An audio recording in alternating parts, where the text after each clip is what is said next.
So I opened up a can of worms on Facebook today because I made a comment about the new Apple or Mac watch. I think the thing is just atrociously ugly. I can't see anyone wearing this. I said something to that effect and how I thought it was kind of fashionably backwards and who is asking for a wristwatch these days. And a lot of people commented, hey, I wear a watch, I love watches, how can you say that? Whatever. One guy said, hey, how cool would it be to be able to control your entire light show off of your watch?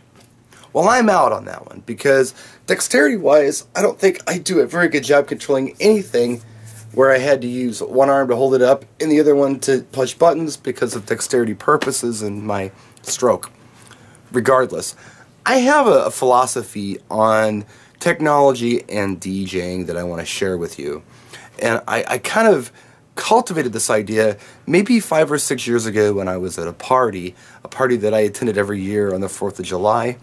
I would go to a friend's house and crank tunes. I'd bring my DJ set up just to play tunes. I'd hang out with my family, whatever they'd come to. Well, we were there one year. I had tunes lined up because I was just chilling out. And someone was there I didn't know, and they jumped behind the DJ system, figured out my program, and just started dumping hip-hop tunes into the playlist. So all of a sudden we're going from family-friendly stuff to FU hip-hop. So, you know, wow, red light pops up. I run over there. I get in a fight with this guy. And after it was all over with, one of my friend's dad said to me, an older guy, real smart guy, he said it would never occur to me to touch that stuff because to me, that's science fiction. I don't know what that is. I don't know what it does. It's not mine. I would never touch it. It's just amazing to me what this is. That got me thinking, wow, you know, maybe that's what it's supposed to be.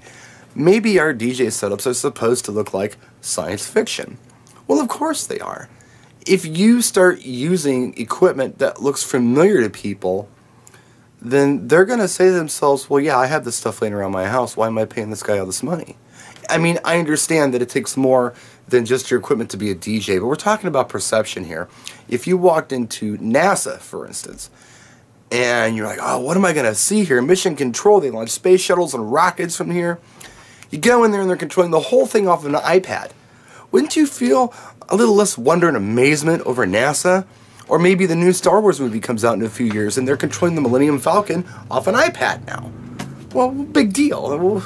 What's so amazing about that? I have an iPad. Doesn't matter if I have the program or I don't know how to do it. I have this piece of consumer electronics in my home. I understand what it is. I know how to work it. So what you have now is really less amazing and wonderful. I feel like this should be what we should be thinking about when we choose how to control our lights and play our music as DJs. A DJ who uses something like iTunes, I think, it's terrible because most people have iTunes in their home. So this makes it look like a guy who's just playing iTunes.